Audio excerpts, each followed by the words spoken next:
pushtetit. 2. Po shtyp pluralizmin politik përmes presionit institucional dhe se po shtyp opozitën dhe liderët e saj, antarët parlamentit dhe qeveritarë vendor të opozitës. Denon kontrollin qeveritar mbi mediat dhe mbylljen nga Edi Rama të TikTokut. Denoncon mos respektim në shtetit ligjor, kapjen e drejtësisë, çka ka sjell, thekson rezoluta pa ndeshkueshmëri. Në rezolut dënohen gjithashtu me forcë të madhe dhe haptas keqpërdorimi i vazhdueshëm i pushtetit shtetëror. Shteti elektoral, do me thënë, përdorimi i burimeve shtetërore për zgjedhje, blerja me lek e votës, blerja e votës me kanabis, blerja e votës me punësime, blerja e votës me prokurime, blerja e të drejtës së votës, dhunimi i lirisë së votës dhe fshehësisë saj. Europa e tërë qëndron pas shqiptarëve dhe të drejtës tyre për të votuar si qytetarë të lirë. Denoncohet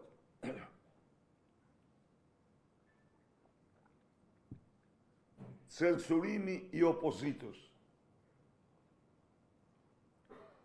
Jo vetëm kaq, po shtoj këtu edhe censurimi i Europës nga Edi Rama. Këtë rezolut shqiptarëve nuk ja u lexuan mediat kryesore të kontrolluara nga Edi Rama. Denoncon kërcënimin dhe ndjekjen penale të kandidatëve të opozitës, mos ndëshkimin, ju lutem, mos ndëshkimin e krimit zgjedhor. Pra, Europa është Europa e qendrës djallë, dhe të kuptohet. Denoncon haptas mos ndëshkimin e krimit zgjedhor në Shqipëri, dhunimin e kodit zgjedhor, por denoncon zëvendësimin e palijshëm të Erion Velis për të përdorur burimet e bashkisë me qëllime elektorale. Mos zbatimin e vazhdueshëm nga Edi Rama të rekomandimeve të OSBE-Odiri, përdorimin e administratës në fushat zgjedhore, përdorimin e lidhjeve politike me krimin për të rrëmbyer votat e qytetarëve.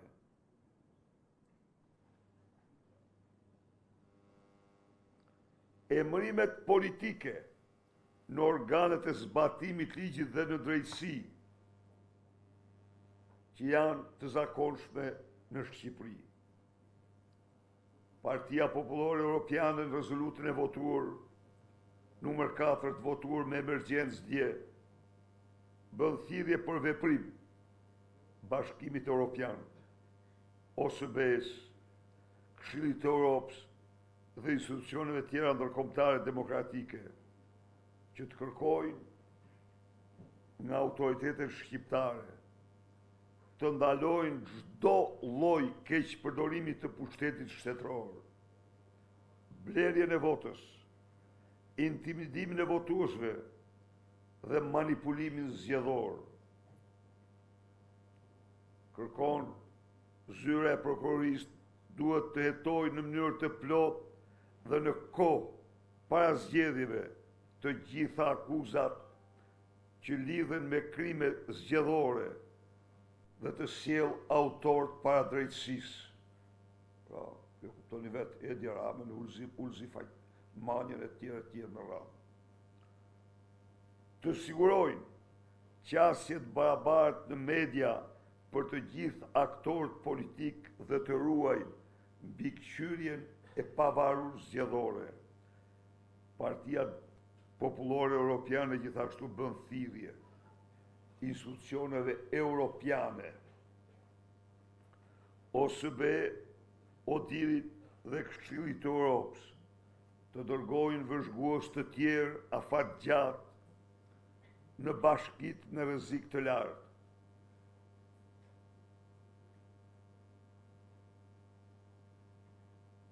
Të dokumentojnë dhe denoncojnë publikisht abuzimet zgjedhore në raportet përfundimtare. Të aplikojnë mekanizmat e kushtëzimit brenda procesit të antarësimit në Bashkimin Evropian, pra kredencialet e Edi Ramës u dogjen përfundimisht nëse thot shkeljet vazhdojnë. Rezoluta përfundon, Partia Popullore Europiane do monitoroj nga afër me kujdes zhvillimet në Shqipëri. Të dashur qytetarë dhe qytetare,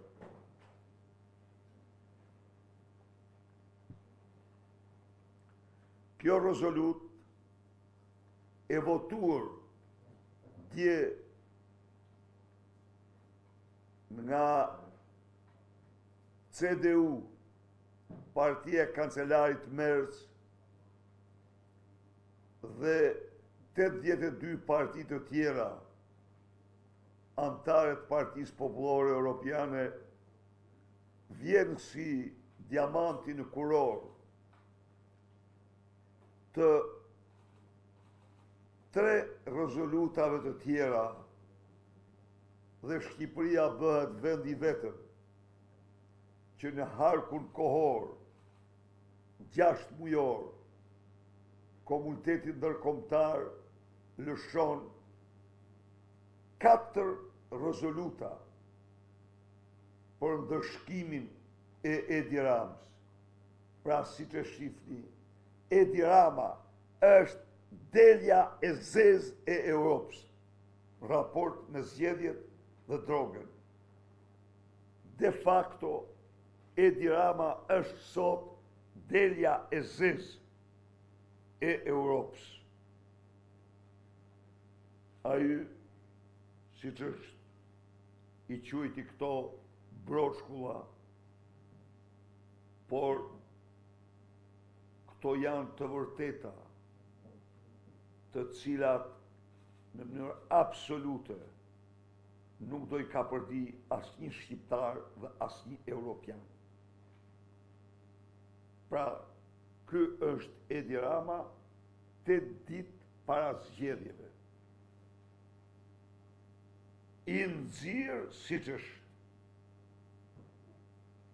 mirënjohje të pakufishme miqve dhe aleat vetar. Unë 2 ditë Valencia kisha rikthimin tim më të fuqishëm politik, një nga rikthimet më të fuqishme politike në historinë e Europës pas luftës. Fjala që mbajta dhe takimet e një pasnjëshme me dhjetrat dhe qindrat pranishëm ishin dëshmi se si ishte mirëpritur rikthimi i Sali Berishës. Çfarë falënderimesh mora unë nga miqë dhe partnerët për vendimin që mora dhe punën që bëra për rikthimin. Kjo është e vërteta. Gjatë atyre 2 ditëve,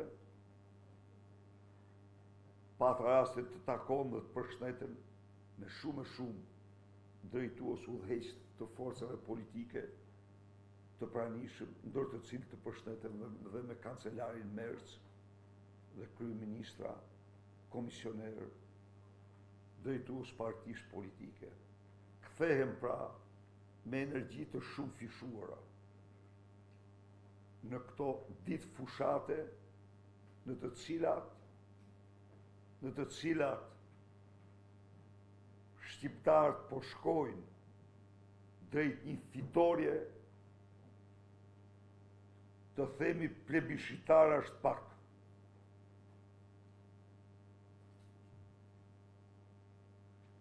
Mbasi ka shtyre të gjitha pa përjashtim, pollet online nxjerrin për tokë partinë e Edi Ramës. Ato që si kontrollon do dhe si paguan do të për të modifikuar. Por i lan pollet. Shikoni, dy fushata të pakrahasueshme, njëra me njerëz të lirë, qytetar të lirë, që vinë me kënaqësi të madhe për ndjek programin, tjetra me zyrtar të detyruar, të marrë me detyrim, kokullur, që përpiqen të fshehin dhe fytyrën, se nuk e donë vetën kur t'jenë ato takime. Pra, plus disa shenja tjera shturje dhe shpartallimi që kanë edhe komisionerët po refuzojnë të marrin detyrat e i përgëzojnë.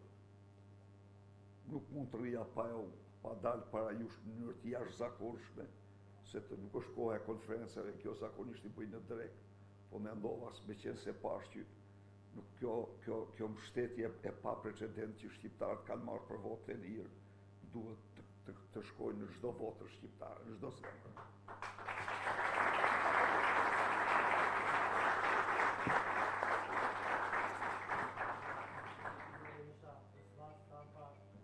Pyetje mundësisht të përqendrohemi tek rezoluta dhe aspektet e saj të cilat janë unike. Në 32 vite s'keni pa ndonjëherë një rezolutë të tillë. Kur? Urdhë Osman.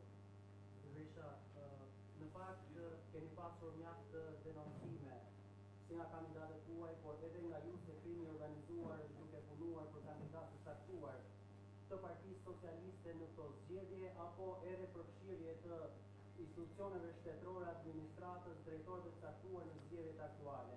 Ndërkohë që vjen edhe kjo rezolutë e Partive Popullore Europiane, të cilët Partia Demokratike ka propozuar dhe PPE e ka miratuar në Valencia të Spanjës. Zoti Berisha, është kjo një alibi që Partia Demokratike mund ta përdorë pas zgjedhjeve të 11 majit, nëse nuk fiton, sikundër ka ndodhur edhe në të kaluarën, pyetja e parë edhe në pyetje.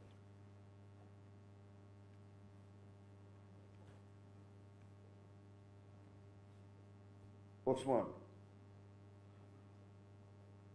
ju jeni dishmitar se Sali Berisha është pyetur në dhjetra herë nga gazetarë dhe nga qytetarë si do mbroni votën ju.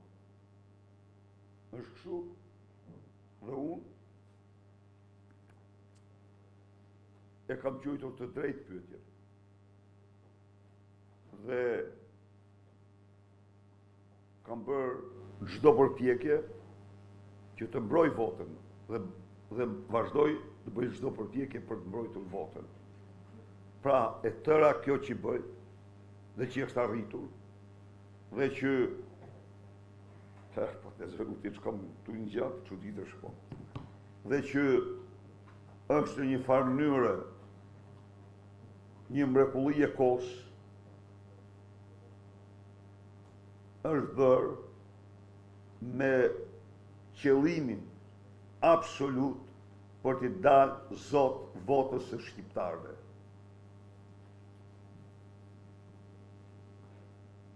Kjo është arritur me një betejë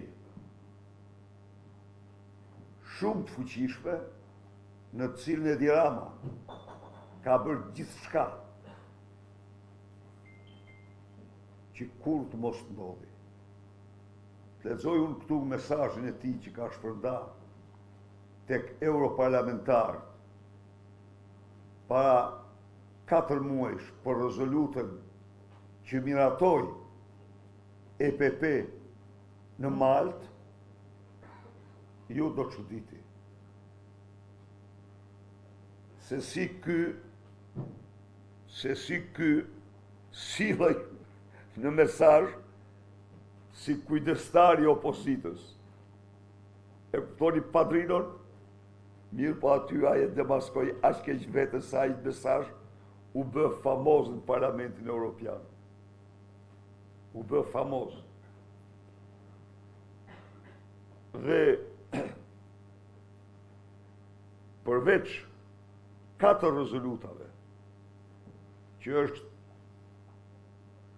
për mua një arritje jashtëzakonshme, të cilat legjitimojnë kauzat e drejta që ne mbrojmë. Ai që i quhen Broshkulla, se voton Partia Popullore Broshkulla, ai është pak me, nuk po e prish gojnë me epitete me te. Pa e para 2 javësh, përveç këtyre, ka pas një hearing në Parlamentin Evropian, që janë procedura shumë të ralla. Ka ndodhur një hearing për Shqipërinë në vitin 2002, ku unë kam qenë aty, dhe ai ishte hearingu i dytë në historinë e Parlamentit Evropian pas një hearingu që kishin bërë në vitin 1991 për Ahmet Masudin, komandantin legjendar të Mujahidinëve të Afganistanit. Megjithatë, para 2 javësh u bë hearing për Shqipërinë. U goshdue Edi Rama. Para 2 javësh u bë hearing në grupin parlamentar të Partisë Popullore Europiane në Këshillin e Europës, Asamblen Parlamentare. Dhe në grupin e konservatorëve Europian në Asamblen Parlamentare. Pra, nuk ka një personazh të dytë të nxirr. Sot në politikën europiane mund të them se, nuk them se është Putini, sigurisht Putini është një diktator dhe është një i gjaksor, dhe nuk bëj një krahasim pa krahasueshëm. Por me Lukun, Lukashenko janë shumë të ngjashëm. Ndaj dhe merre vetëm kështu, ja u them. Është mbrojtja që ne i bëjmë votës shqiptarëve dhe them se kemi bërë detyrën tonë. Po, denoncoj dhe do të denoncoj dhe ta din mirë të gjithë terroristët në Elbasan, në Durrës, në Shkodër, Bajrët, thoja Poja apo Tropin si quhet ky jo Xhevdeti, është nipi i tij, i cili mendon se do mund t'ja dalë, dhe Suel Çela me bandën e tij në Elbasan, ka dhe tjerë, janë dhe këta të Ervin Hoxhës në Vorë, absolutisht me 12 maj shpallen organizata terroriste dhe do punoj fort me komunitet ndërkombëtar që t'i shpallin dhe ata organizata terroriste. Sepse terrorizoj një popull se lanë të votojnë të lirë, për të mbrojt vetën e tyre, për të shtruar krimin e tyre në votë dhe votën në krim. Kështu që po e bëjnë çdo ditë dhe Edi Rama do shkoj me ta, të gjithë ta që i përdorin. E dini ju, sot për shembull është një ditë e veçantë, janë të aktivizuar disa prej tyre. Ju ka shpërndar para, këni që kanë para vetë dhe s'ka nevojë të shpërndar, po shpërndajnë para dhe nuk rrinë atë. 4 ditë para ja theu kockat. shoferit tauna në balë, se mërë të vesh i besoj. Sueli, sepse nuk më shtesë se është një famose, se që është një, nuk e di as vetë, një Sara Mile, e cila, si pas Ramës, duhet tjetë pa tjetër në parlament. Një gështyrbe me fustan. Ka që është. Plus të tjerë me radhë. Por ta din se këmban Europës dhe të botës bjenë për ta. Nuk do gjenë vrim ku të futen. Pas 12 majtë. Zoti Berisha, dhe pyetja e dytë është publikuar në mediat shqiptare një kontratë lobimi ku punohet për heqjen e non-gratës tuaj në Shtetet e Bashkuara të Amerikës dhe një kontratë me vlerë 6 milion euro. Zoti Berisha, kush i paguan këto para, ku janë gjendur këto para dhe cili është mendimi juaj edhe për verifikimet që ka nisur SPAK në lidhje me këtë lobi? Spari. Kjo kontratë nuk ka asnjë lidhje me zgjedhjen. Jo. Kjo kontratë ka një qëllim tjetër.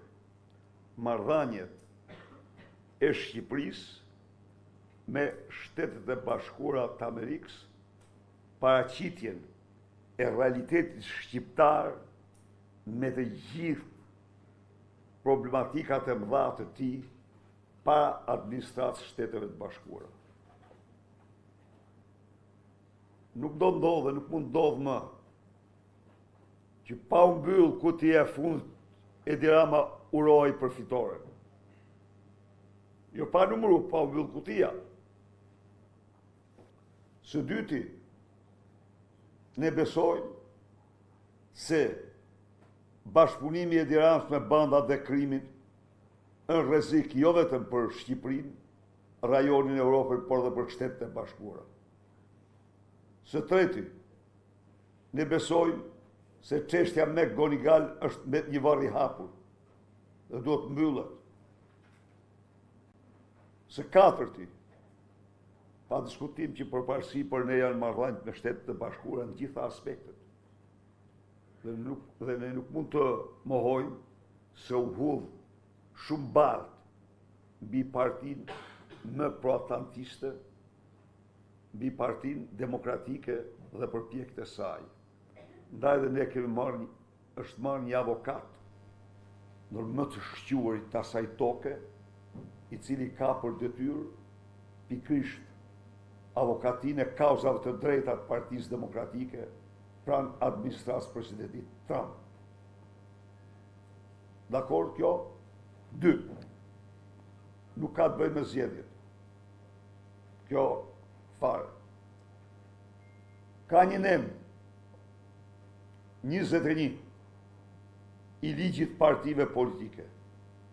Nem që autorizon partitë politike të marrin ndihmë, mbështetje financiare ose ndihmë nga forca tjera politike, organizata ndërkombëtare partijake politike dhe fondacione. Pra, kontrata është 100% e bazuar në ligj. 3.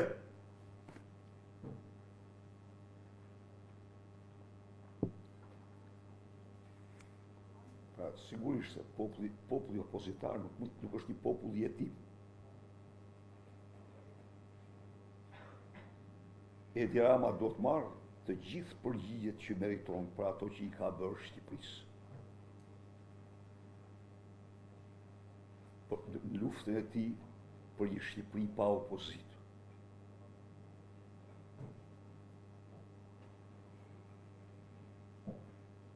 Lidhur me milionat që numëroni, mos harroni kontrata ka një artikull, një nem, si pas të cilit palët në çdo rrethan që ta konsiderojnë të dobishme për veten e tyre ndërpresin kontratën. Prandaj, as mund të flasësh për 6 milion, as mund të flasësh për 100.000 apo 200.000. Kontrata është varet sipas kërkesave të palëve, dakordësisë palëve, objektivave të palëve. Por një gjë është e sigurt që populli opozitar nuk ka më kauzë jetime, në atë vend të madh, ajo kauzë ka një avokat të madh. Ja ku e keni aty. Ja ku e keni. Jo 200.000 euro apo 5 milion euro për të ngledisur sytë e Edi Ramës. Ble instalacione. Nuk po nisëm këtu unë për kontrata për 10 e 15 milion euro të ti, se është tjetër punë, por po flasë vetëm instalacionin, kurse kjo kontratë me avokatin numër 1 është ka synim mbrojtjen e kauzave të popullit opozitar nga një narkodiktator.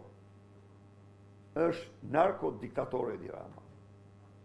Ju e pat, edhe rezoluta. Është klapos, që themun ju, ishin takim, ju s'mund t'imagjinoni reagimin e shtetarve kur ne shpjegonim 130 milion euro në zhdukura dhe incineratori nuk ekzistonte. Na duhet i ktheheshim të paktën minimumi 3 herë. 3 herë.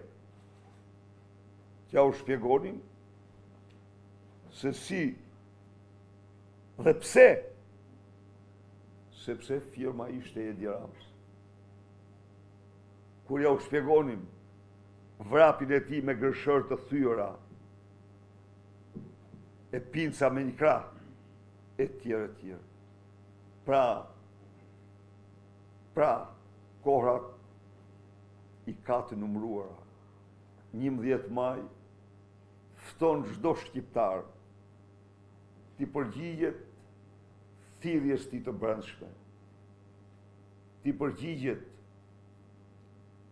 idealeve të tij, por dhe thirrjes të miqve europian që thonë aty e pan, të kushtohet, pra ja dogjen pasaportin e Edi Ramës. Ajo që del në për studio, ajo mori një vit kuqe, iku, mori fund, u blacklistuet. Nuk ka pasaport e Edi Rama.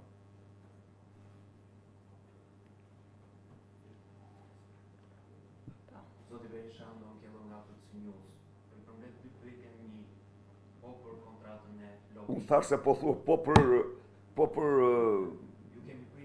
atë rezolutën, po dakord jam. Kemi pritur nga dita e shtunë për të sqaruar kontratën, ndaj dhe kemi pyetje. Po i përmlet të dy janë një. Ka dy qëndrime nga Partia Demokratike për kontratën e lobimit.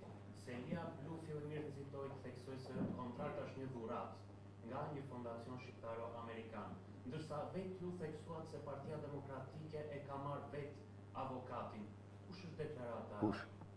Ju Kush thot? në Kuçov deklaruat se Partia Demokratike ka marrë vetë avokatin. Ka pranuar shërbimin, dakord, interpreto si dush, po ai gjersa ka një shërbim të ofruar, Partia Demokratike i delëzot asaj. S'ka diskutim. Sepse ajo është një fondacion adhetarësh, patriotës, që e duan shumë të vetë, antikomunistësh, të cilët shohin tek Edi Rama një shkatrimtar të vërtet të kombit, dhe kanë kriju një fondacion për të ndihmuar Partinë Demokratike.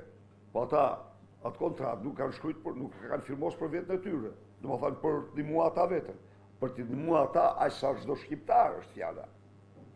Këtu s'ka asnjë lloj kontradikte. Kjo është e vërteta. A është kjo kontratë për të hequr në gratën tuaj, dhe a përfshihen edhe shërbimet e konsulentit tuaj, Kris Laçivita, e kjo pagesë? Faleminderit. Tani, vje keq që e shtron kështu, unë ja u kam thënë dhe ja u them ju me saktësinë më të madhe. Kris Laçivita është i kontraktuar për zgjedhje konsulent për zgjedhjet dhe për asgjë tjetër se janë në ligje janë të ndryshme.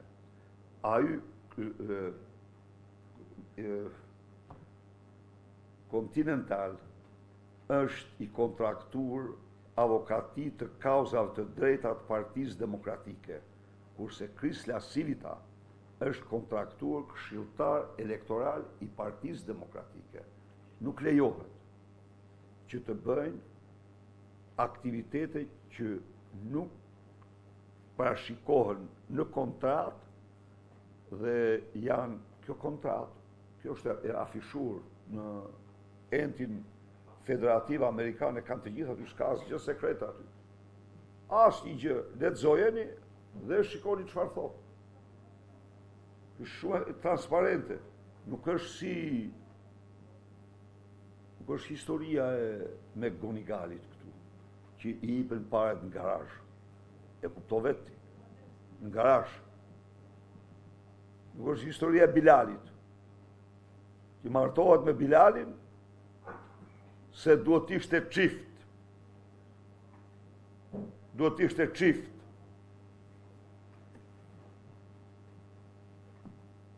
Baj groja Bilalit, ky që të futej në dark me Obamën, masi aty pëlqej që çiftet duhet ishin burra. Nuk është histori të tilla, nuk ke gjëra të tilla. Këtu ke gjëra të deklaruara në transparente, janë patriotë shqiptarë që kanë krijuar një fondacion dhe që duan që vendi Partia Demokratike të ketë marrëdhënie të shkëlqyera me Shtetet e Bashkuara dhe Shqipëria të ketë marrëdhënie shumë të mira. Tu besoj se është një gjë shumë e transparente. Natyrisht në kuptoj se u ka djeg shumë disave. U ka djeg. Lexojeni pak këtë, çfarë thotë? Çfarë thotë rezoluta? Rezoluta thotë se janë përdor institucionet, është përdor drejtësia kundër opozicës. Akoma më keq kundër pluralizmit, për shtyp pluralizmit. Realizojeni pak. Është bazë diktaturë, aty ku synohet shtypet pluralizmit. Dhe çfarë thot tjetër? Krimi elektoral i pandërshkuar, nuk ka ndërshkuar shpuri kush. Kush duhet ta ndërshkojë? Ka një institucion që quhet SPAK. Ajo referohet pikërisht SPAK-ut, i cili sipas Edi Rams është garant kryesor. A e diti sa kohë po e majnë dostën me McGonigalit ata?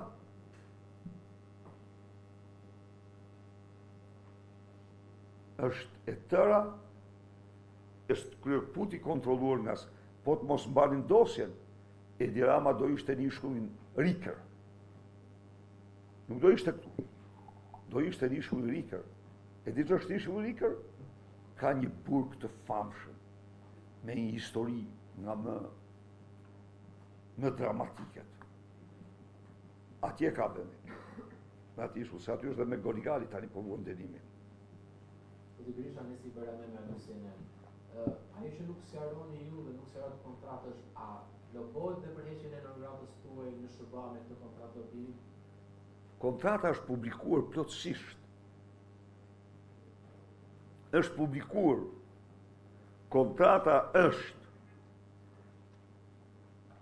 për qëllimet, për kauzat e drejta të Partisë Demokratike.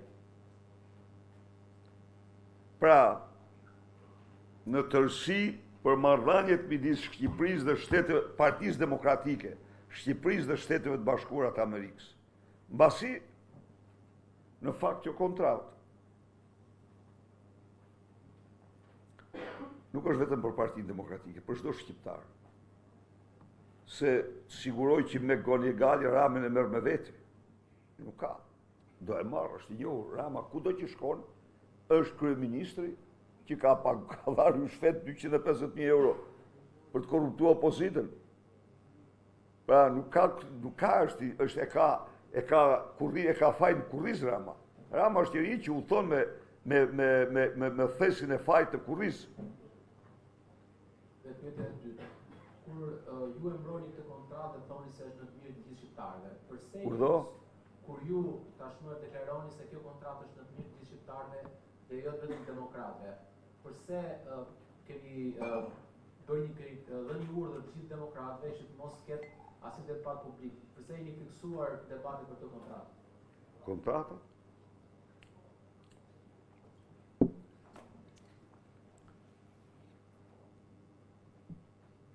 Nuk ka asnjë urdhër për të mos u thanë shqiptarëve të vërtetën e kontratës. E vërteta e kontratës që i ka djeg kaq shumë Edi Rams, ju ka djeg kaq shumë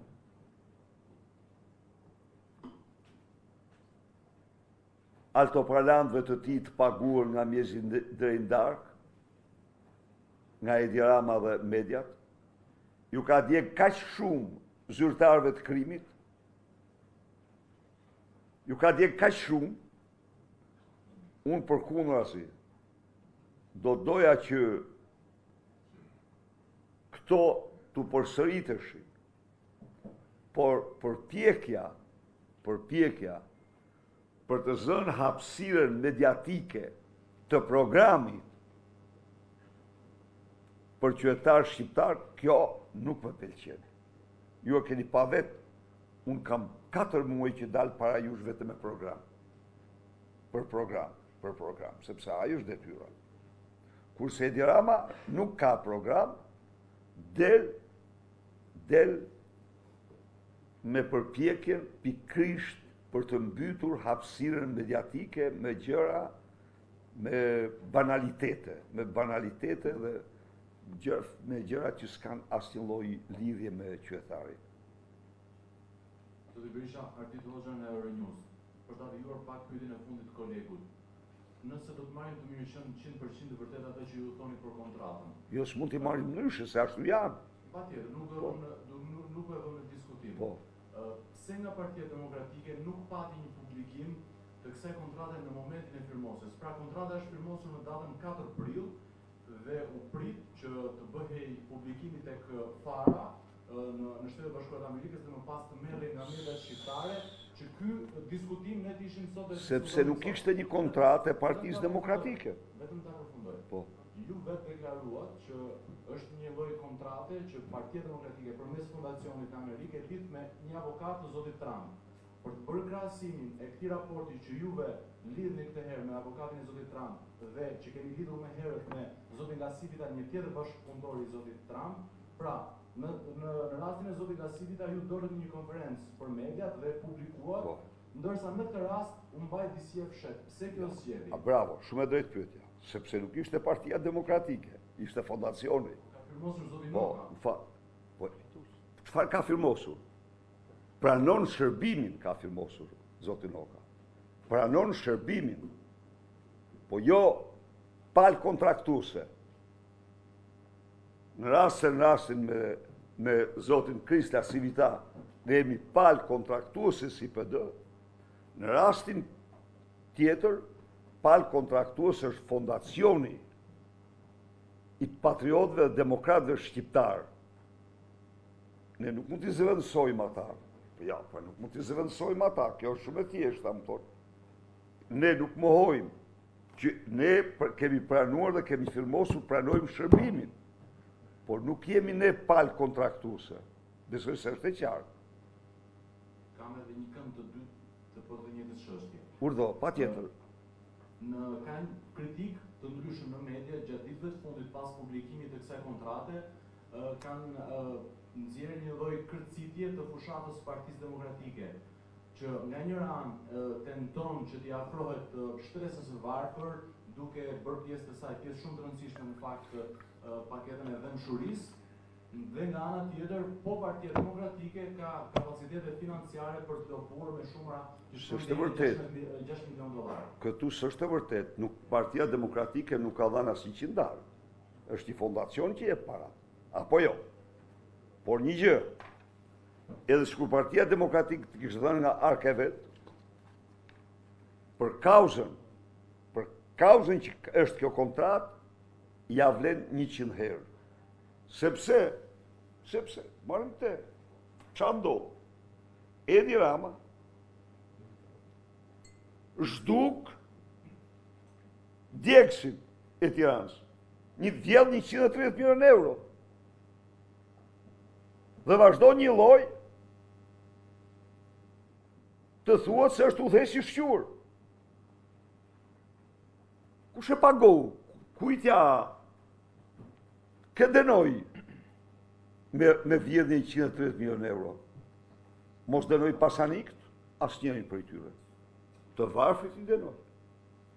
130 milion euro janë 812.000 pensione. Ndaj dhe thash, ato mund t'i paguan të qëndark për qëndark Partia Demokratike, për të mbrojtur pikrisht. Thash, jo çdo demokrat, por çdo shqiptar, sepse janë bërë, ky është një narkodiktator. Ky, me ato që i ka bërë shqiptarve, ka përzën 1 milion shqiptar. Mendon ti se mund ta them që çdo lloj shpenzimi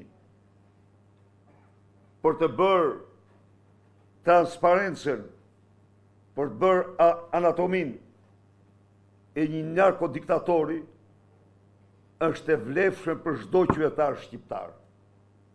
Kjo është e vërteta. Zotëri, a e dëgjove rezolutën? Të garantoj se ndryshe nga çmashtron ai, por rezolutat kanë një proces që ta dini ju, s'është sekret, jashtëzakonisht serioz. Në qoftë se ka një gjë që vështrohet me lup,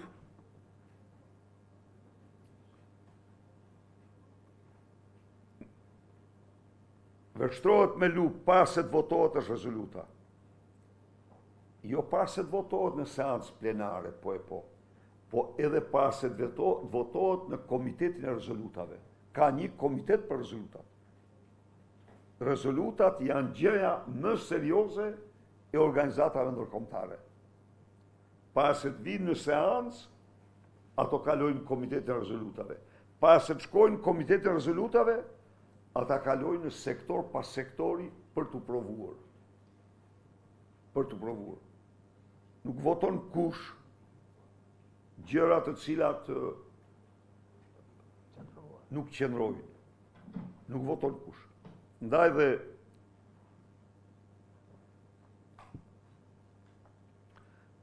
përpjekja e Edi Ramës për t'i zvogluar këto është përpjekje e fundit e tij para se të thyej qafën me datën 11 maj me votën e shqiptarëve.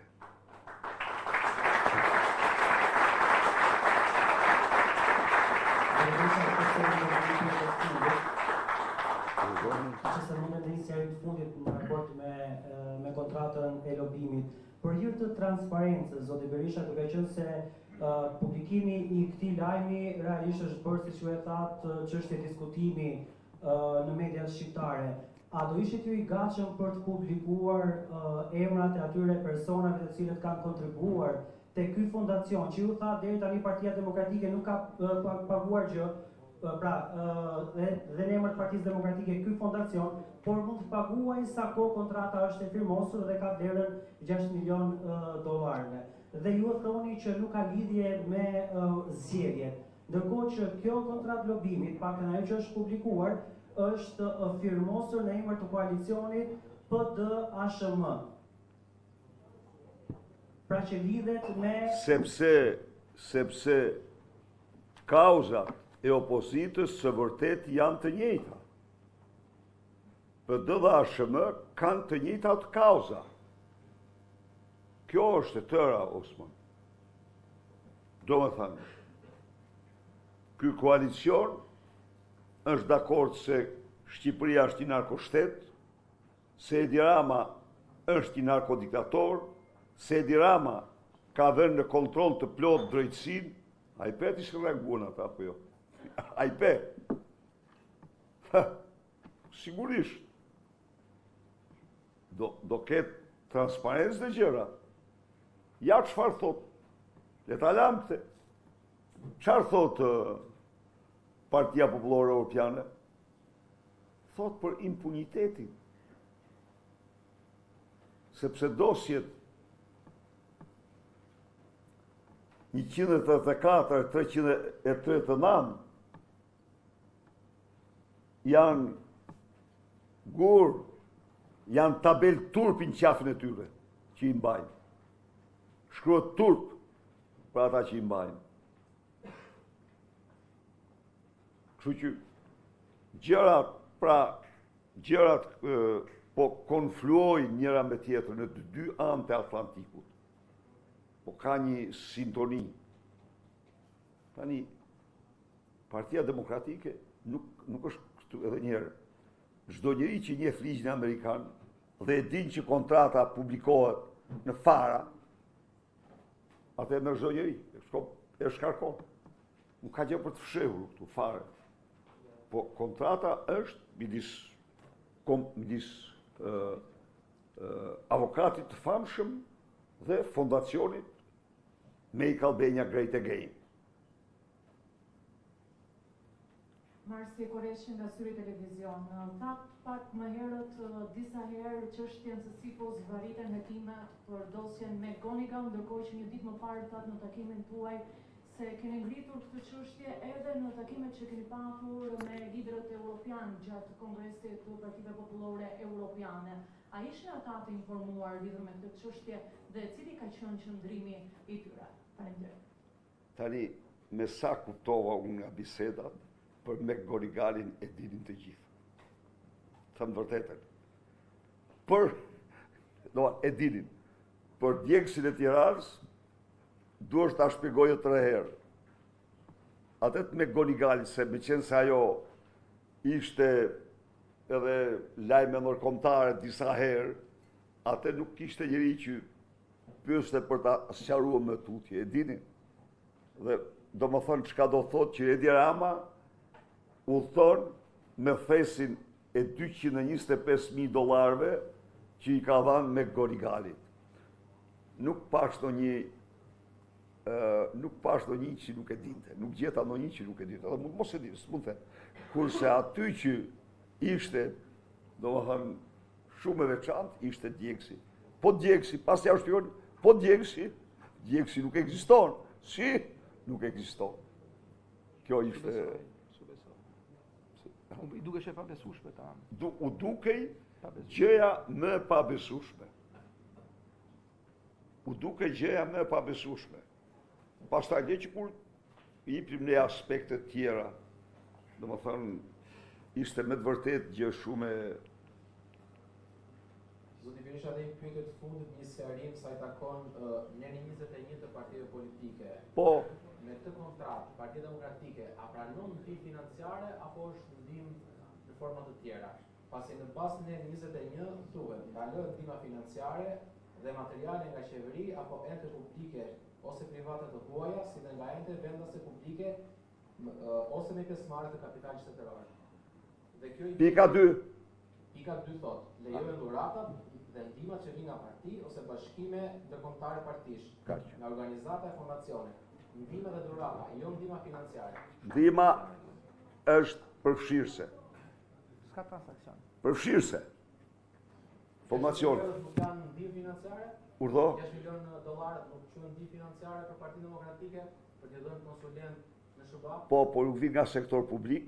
Vijnë nga fondacione. Fondacione lejohet. Lejohet dhuratat dhe Nuk është transakcion. Nuk përcakton. Është shumë e saktë.